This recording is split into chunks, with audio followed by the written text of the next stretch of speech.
কৃষ্ণপদ তুলসীৰ নলৈলোহু ঘ্ৰাণ ভগৱন্তৰ চৰণ দুখানি তুলসীৰে সুবাসিত হৈ থাকে দেই। আৰু কলিযুগত সেই সুবাসটো আপুনি মই ক'ত দেখিব লাগিব? ভকতৰ চৰণ দুখানিত দেখিব পাৰিব লাগিব।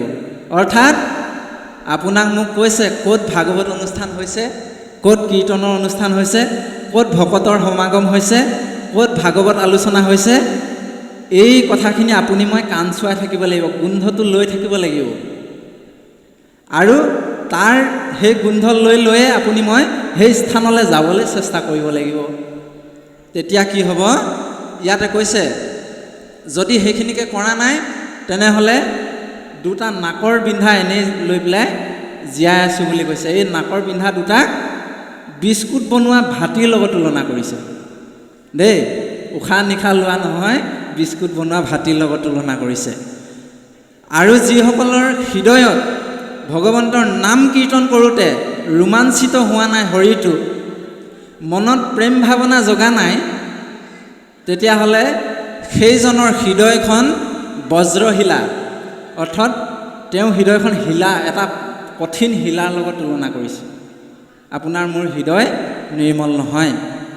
হেন জানি হুত পুৰিউক অভিমত, যি কথা কহিলা হুকে ৰাজাৰ আগত। গতিকে আপোনাক মোক কৈছে, সেইকাৰণে কহিউক সমস্তে শুনিও সাৱধানে, তৃতীয় অধ্যায়ৰ কথা গৈলা আহি মানে। ইয়াতে কৈছে সেইকাৰণে সেই সুতমুনি, গতিকে এই সমস্ত কথাখিনি বুজি পাজি লৈ এই মানে শুকদেৱেনো ৰজাৰ আগত কোনখিনি কথা প্ৰকাশ কৰিলে, এই কথাখিনি আমাক পুনৰ কৃপা কৰিব লাগে। এনেধৰণে বৰ সুন্দৰকৈ তেওঁলোকে ইয়াৰ পৰা আমাক একো একোটা দৰ্শন দি আছে। তাৰপিছত ক'লে কহিউক সমস্তে শুনোহু সাৱধানে, তৃতীয় অধ্যায়ৰ কথা। তৃতীয় অধ্যায়ৰ কথা এইখিনিতে গৈছে। তাৰপিছত সৃষ্টি বৰ্ণনা আৰম্ভ হ'ব। আমি আপোনাসৱৰ চৰণত সেৱা জনাইছোঁ। তাৰপিছত আমাৰ দেউতাই এভাগি প্ৰশ্ন কৰিছিলে,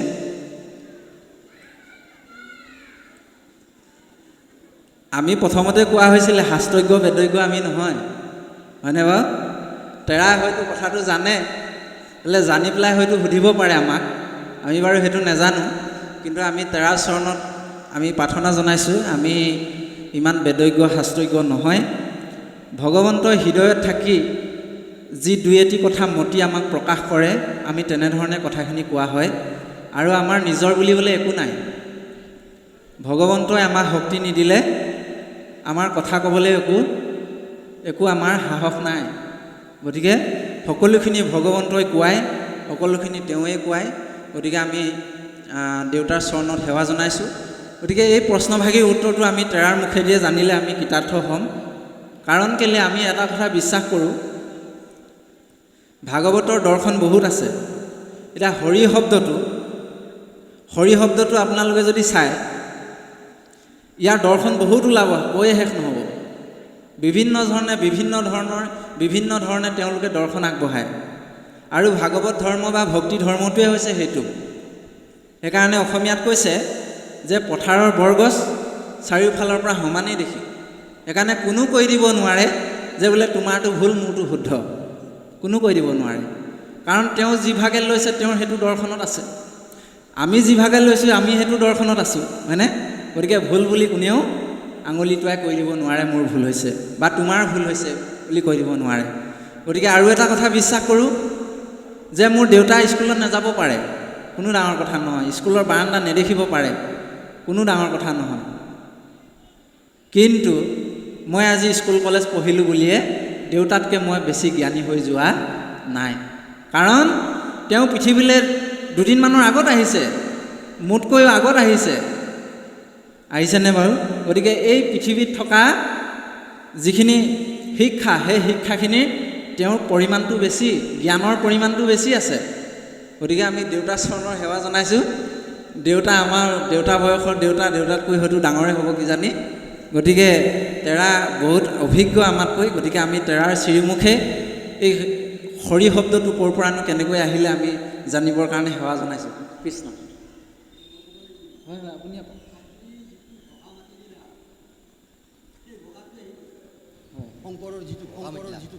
সেই ঘোষাটোৱে আপুনি ঘোষাটো দিয়ে আমাৰ ঘোষাটোৱে দিয়ে আমাৰ কিন্তু আমি আয়ত্ব কৰি ল'ব লাগিব ঘোষাটো মেটালা শংকৰ হৰিণ নামৰ ৰখে এই বস্তুটো এই হৰিণ নাম তেওঁ গতিকে কৃষ্ণ কৃষ্ণ কৃষ্ণ আমি মানে কৃতাৰ্থ অনুভৱ কৰিছোঁ গতিকে আমি দেউতাৰ চৰণৰ সেৱা জনাইছোঁ আমাক বহুত উপকৃত কৰিছে আচলতে আমিও মনে মনে ভাবি আছিলোঁ কিন্তু নহ'বও পাৰে নহয় হয়নে নহয় সেইকাৰণে মানে অকণমান তেৰাৰ পৰা লৈ লোৱাটো ভাল হয় গতিকে সেইকাৰণে কোৱা হৈছে যে হৰিনামৰ যিটো ৰস এই ৰসটো গুৰুজনাই আপোনাক মোক কৃপা কৰি 4জন গুৰু হৰিদেৱ দামোদৰদেৱ মাধৱদেৱ আৰু শংকৰদেৱ 4জনা গুৰুৱে লগ লাগি আপোনাক মোক এই বৈকুণ্ঠ ধাম দিছে হৰিনামৰ ৰসটো আগতে বোলে বৈকুণ্ঠত আছিল তাৰ পৰা বোৱাই আনিলে বিশেষকৈ অসম মুলুকত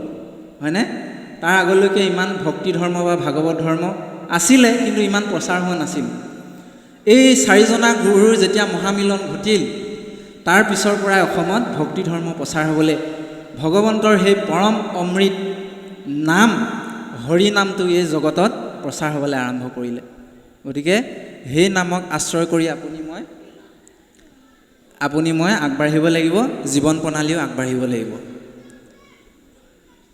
গতিকে এতিয়া সৃষ্টি বৰ্ণনাৰ আৰম্ভৰ পৰা মংগলাচৰণ এইখিনি আৰম্ভ হৈছে আমি অকণমান পাঠ কৰিব বিচাৰিছোঁ কৃষ্ণ ইয়ে ৰামে শুনা সামাজিক জন ভাগ হৈছে সৃষ্টি বৰ্ণনাৰ আৰম্ভণিতে মংগলাচৰণত গুৰুজনাই দুটিমান উপদেশ প্ৰদান কৰিছে আমালৈ এইখিনিতে কৈছে যে শুনা সামাজিক জন ভাগৱত কথা মনুষ্য জন্মক ইটো নকৰিও বৃথা মনুষ্য জন্মটো বৃথা নকৰি ঈশ্বৰ কৃষ্ণৰ কথা শুনা আৰু কি শুনিবা পুৰাণৰ সূৰ্য ইটো মহাভাগৱত এতিয়া ভাগৱত কিয় ব্যাসদেৱে পুনৰ লিখিবলগীয়া হ'ল আপোনাৰভাৱে প্ৰথম স্কন্ধতে পালেই হয়তো ব্যাখ্যাকাৰসকলে বুজাই গ'লেই আমি এইখিনি আৰু ক'বলৈ নাযাওঁ গতিকে সমস্ত পুৰাণৰ ভিতৰত মহাভাগৱত হৈছে পুৰাণৰ সূৰ্য এই মহাভাগৱত আপোনাক মোক শ্ৰৱণ কৰিবলৈ কৈছে কি কৰিলে এই মহাভাগৱতক ব্যাস মহাঋষি আৰু কহিছা মহত্ব ব্যাসদেৱে যি নেকি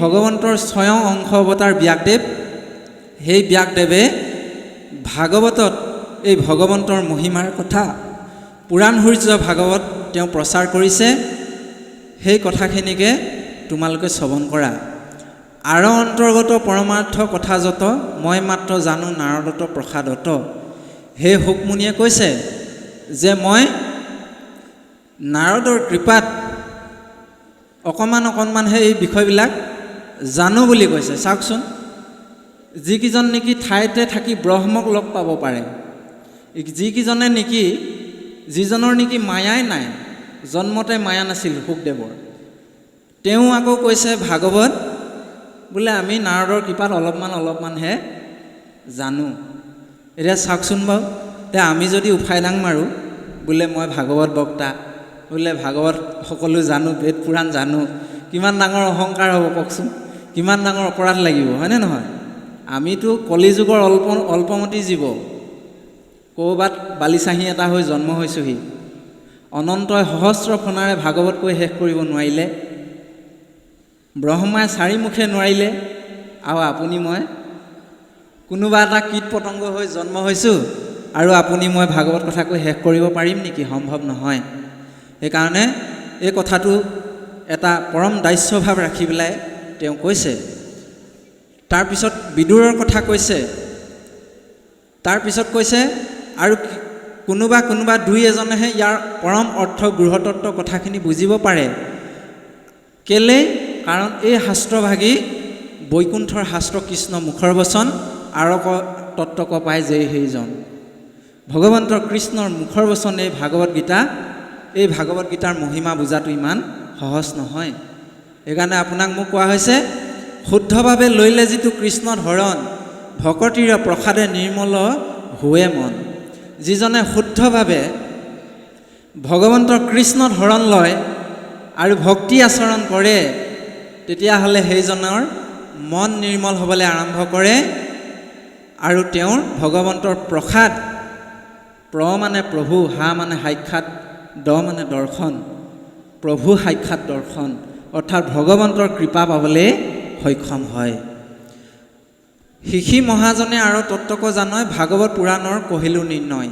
গতিকে সেইসকলেহে জানিব পাৰে ভাগৱতৰ পৰম অমৃত ৰহস্যময় ভকতিৰ কথা। জানিয়া কৃষ্ণত কৰা একান্ত ভকতি, কলিযুগে কৃষ্ণ নাম কীৰ্তনেহে গতি। এতিয়া ধৰ্ম কৰ্ম বহুত আছে বুলি কৈছে, কিন্তু সত্যযুগ, দ্বাপৰ যুগ, ত্ৰেতা যুগ, হয়নে? সত্য, ত্ৰেতা, দ্বাপৰ আৰু কলি, 4টা যুগ। এই 4টা যুগত বৰ্ণাশ্ৰম ধৰ্ম অনুসৰি প্ৰতিটো যুগৰ কাৰণে একোটা ধৰ্ম প্ৰদান কৰি গৈছে আপোনাক মোক, হয়নে? সত্য যুগে ধ্যান, ত্ৰেতা যুগে যজ্ঞ, দ্বাপৰত পূজা, কলিত হৰিৰ কীৰ্তন বুলি কৈছে।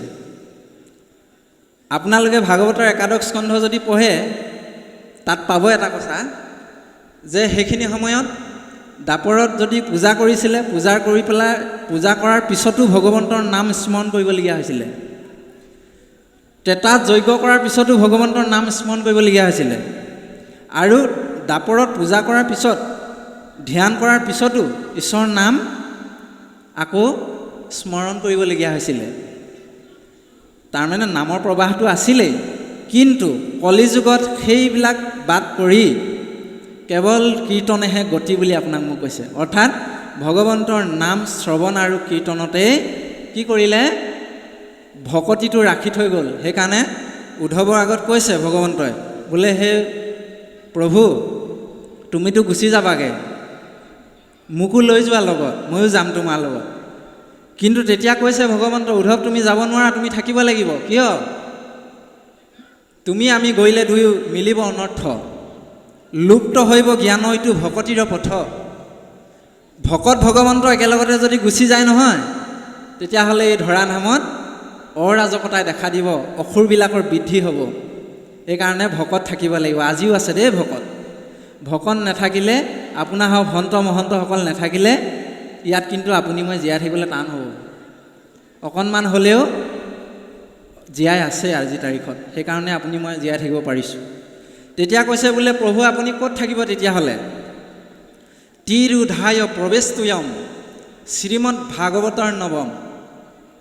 অৰ্থাৎ তিৰুধায়, মই গুচি যাম হয়, কিন্তু পুনৰ প্ৰৱেশ কৰিম ক'ত? প্ৰৱেশতুয়ম শ্ৰীমদ ভাগৱতৰ নৱম। অৰ্ণৱ মানে সাগৰ। এই মহাসমুদ্ৰত মই মহাভাগৱতত বাংময় মূৰ্তি হিচাপে মই ইয়াতে কি হ'ম? বিৰাজমান হৈ থাকিম বুলি কৈছে। আৰু এই বাংময় মূৰ্তিক যোনে আশ্ৰয় কৰিব, যোনে শ্ৰৱণ কীৰ্তন কৰিব, তেতিয়াহ'লে তেওঁ মোৰ পোনপটীয়াকৈ তেওঁৰ মোৰ কৃপা পাবলৈ সক্ষম হ'ব বুলি কৈছে। গতিকে আপুনি মই এনেধৰণে এই বিষয়বস্তুবিলাক ইয়াৰ পৰা ল'ব লাগিব। গতিকে কোৱা হৈছে যে কীৰ্তনেহে গতি, কাৰণ সেই সময়ত যুগ অনুযায়ী মানুহৰ বয়স বেছি আছিলে। আপোনালোকে জানিলে আচৰিত হ'ব। কি আছিলে? প্ৰথম যুগটোৰ নাম কি আছিলে? কওকচোন আপোনালোকে। সত্য যুগ নে কি আছিলে? পাহৰিলে হয়নে নহয়? এই মাত্ৰ কৈ গৈছিলোঁ, পাহৰিলে।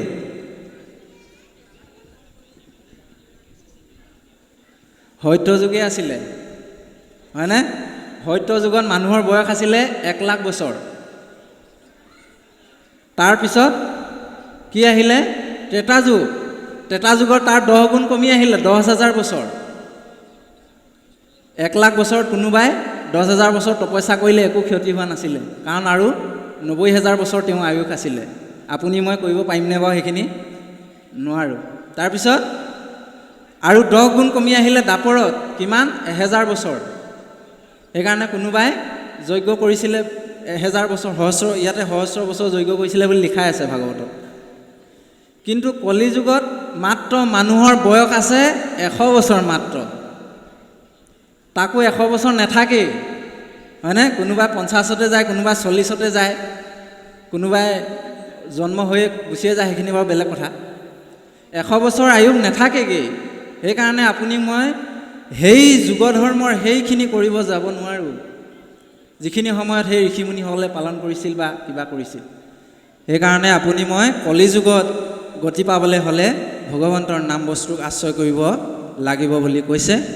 তাৰপিছত ক'লে ঋষিসকলৰ কথা ইয়াত কৈছে যে বিশ্বামিত্ৰ পৰাশৰ আদি ঋষিসকলেও জলবায়ু পত্ৰ এইবিলাক ভোজন কৰি পেলাই তেওঁলোকে কি কৰিছিলে, সেই সময়ত বহুত তপস্যা কৰিছিলে, ঈশ্বৰক সাধনা কৰিছিলে। কিন্তু তেওঁলোকেও কি হ'ল, তেওঁলোকেও কিন্তু এই জপ তপখিনি ইমান সহজতে কৰিব পৰা নাছিলে। ইমান সহজ নহয় তাৰমানে, হয়নে?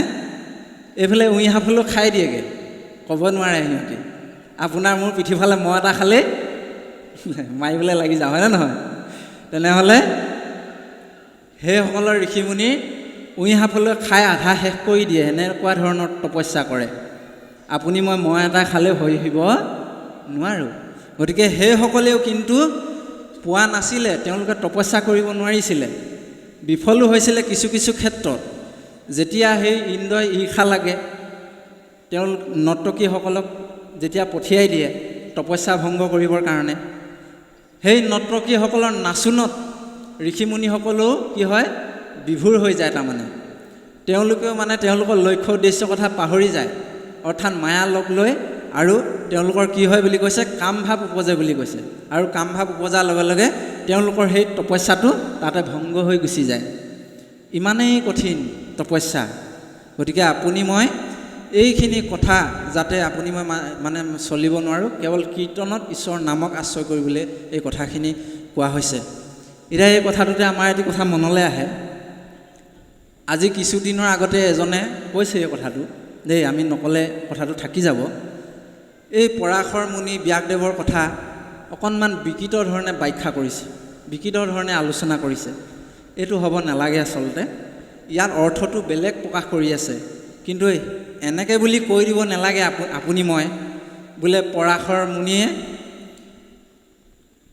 মাছ গোন্ধোৱা সেই মৎস্যগন্ধাৰ প্ৰেমত পৰি পেলাই ব্যাসক জন্ম দিলে, হয়নে? বোলে মাছ গোন্ধোৱা সেই মৎস্যগন্ধাও বোলে পৰাশৰ মুনিৰ পৰা বাচি নগ'ল, এনেধৰণৰ কথা কৈছে। এইবিলাক ভাগৱত ভক্তি নহয়, ভাগৱত ধৰ্ম আচৰণ নহয়। ভাগৱত মানে হৈছে প্ৰেম আৰু শ্ৰদ্ধা। আমি প্ৰতিটো বস্তুকে প্ৰেম আৰু শ্ৰদ্ধা কৰিব পাৰিব লাগিব। ব্যাসদেৱক জন্ম দিলে হয়, সেই ব্যাসদেৱ কোন জানিব লাগিব নহয়। আৰু ব্যাসদেৱক কিয় জন্ম দিলে জানিব লাগিব নহয়, হয়নে নহয়? ব্যাসদেৱ দেখোন স্বয়ং ভগৱন্তৰ অংশ। গতিকে তেওঁক অৱমাননা কৰিছোঁ মানে ভগৱন্তক অৱমাননা কৰিছোঁ নাই? আৰু সেই ব্যাসদেৱৰ পৰাই আপুনি মই আজি ভাগৱত পঢ়ি আছোঁ। এই ভাগৱত ব্যাসদেৱৰ পৰাই আপুনি মই পাইছোঁ, হয়নে নহয় বাৰু? তেনেহ'লে আমি শ্ৰদ্ধা কৰাৰ প্ৰয়োজন আছে।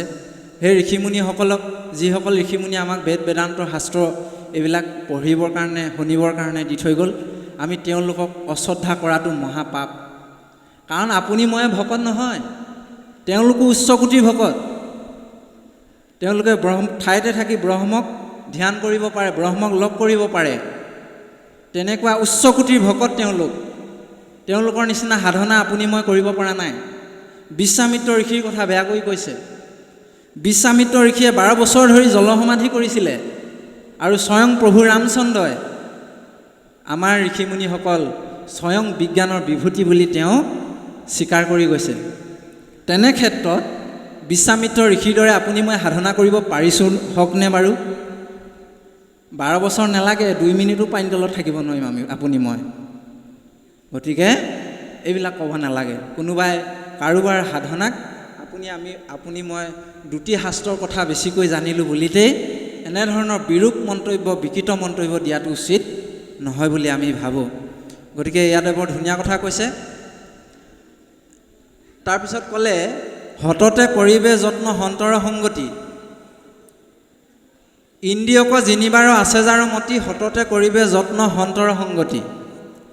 আপুনি মই ইন্দ্ৰিয়বিলাক বশ কৰিবলৈ হ'লে, মনটো ভগৱন্তৰ চৰণত লগাবলৈ হ'লে এটাই উপায় আছে, সেইটো হৈছে কি? সাধুৰ সংগ, সৎসংগ, ভকতৰ সংগ বুলি কৈছে। এতিয়া আপোনালোকে এটা কথা কওকচোন বাৰু, আপোনালোকে যে ইমান দেৰি ইয়াত শ্ৰৱণ কৰি আছে, ঘৰলৈ মনত পৰিছেনে বাৰু? পৰা নাই, হয়নে নহয়? এয়াই হৈছে নামৰ মহিমা। অৰ্থাৎ সকলোৰে হৃদয়ে হৃদয়ে ভগৱন্তৰ এই পৰম নাম অমৃত প্ৰবাহমান হৈ আছে ইয়াত। সেইকাৰণে আপোনালোকে ইমান ধৈৰ্য ধৰি কথাখিনি শুনি আছে। নহ'লে আমাৰ নিচিনা মানুহটোৰ কথা কোনোবাই গুৰুত্ব দিব নিব? হে এনেই দেখিবলৈ বেয়া, তাতে কেটেঙা মেটেঙা, হয় নে নহয়? আমাৰ লিখীয়া মানুহ কোনোবাই পাত্তা দিব নেকি? কোনো পাত্তা নিদিয়ে আজিৰ তাৰিখত। কেলৈ পাত্তা দিছে? আমি কৈ থকা কথাখিনিত ভগৱন্তৰ নাম মহিমা জড়িত হৈ আছে। সেইকাৰণে কথাখিনিৰ মূল্যও বাঢ়িছে, প্ৰাধান্যও বাঢ়িছে। সেইকাৰণে আপোনালোকে ইমান দেৰি শ্ৰৱণ কৰি আছে। নহ'লে কেতিয়াবা উঠি পলালেহেঁতেন, হয়নে? এতিয়া আমাৰ এগৰাকী আই যাওঁ বুলি কৈ থৈ গ'লগৈ তেওঁ, হয়নে? মায়াই লগ ল'লে, মনত ৰাখক আপোনালোকক চবকে। যিসকলে ভাগৱতলৈ আহি ঈশ্বৰৰ নাম শ্ৰৱণ নকৰে বা ওচৰতে থাকি আহিব নোৱাৰে, সেইসকলক প্ৰভুৰ মায়াই বান্ধিছে বুলি কৈছে। মায়াই লগ ল'লে। সেইকাৰণে জুবিন দাই টোকাৰী গীতত গাইছে, নাজানো তোমাৰ মায়া হে প্ৰভু নাৰায়ণ, নাজানো তোমাৰ মায়া, নিচিনো তোমাৰ মায়া হে প্ৰভু নাৰায়ণ, নিচিনো তোমাৰ মায়া। প্ৰভুৰ মায়া বুজাটো ইমান সহজ নহয়।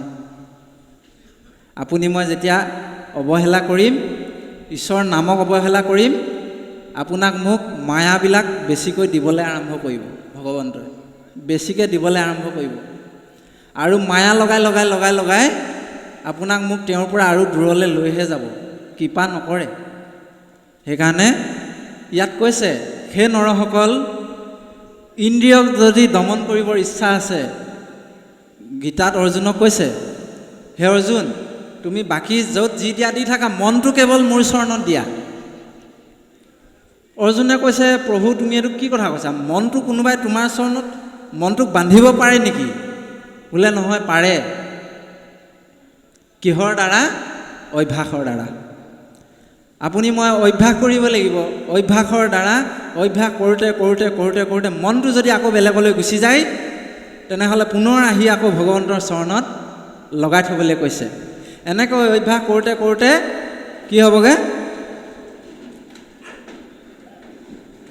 তেতিয়া আপোনাৰ মোৰ মনটো স্থিৰ হ'ব আৰু ভগৱন্তৰ চৰণ দুখানিত আপোনাৰ মোৰ মন প্ৰাণ সকলো তেতিয়া লাগি থাকিব। আজিকালি বহুত ভাল হ'ল, হয়নে? মোবাইলত ভিডিঅ' হৈ থাকে, বিভিন্ন অনুষ্ঠানবিলাক প্ৰচাৰ হৈ থাকে, আপোনালোকে ঘৰতে বহি শ্ৰৱণ কৰিব পাৰে। এনেই থকা সময়খিনিত ফেচবুক ৰিলছ চাই সময় কটোৱাতকৈ আপুনি যদি ভাগৱতৰ এটা স্কন্ধ, কোনোবা এজনৰ ব্যাখ্যাকাৰৰ এটা যদি পাঠ আপোনালোকে শ্ৰৱণ কৰে, বহুত কৃতাৰ্থ হ'ব আপোনালোকে। মোবাইলটো আপোনালোকে সৎসংগ হিচাপে ব্যৱহাৰ কৰিব পাৰে।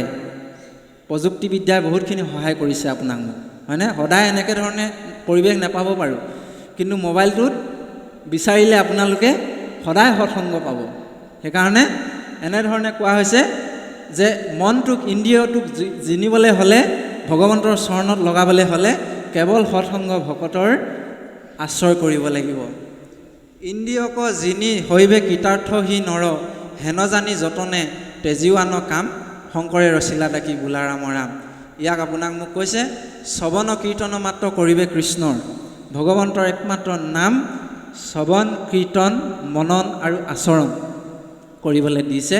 তেতিয়াহ'লে আপুনি মই ইয়াৰ পৰা কৃপা লাভ কৰিবলৈ সক্ষম হ'ম বুলি ভাগৱতে আমাক দৰ্শন দিছে।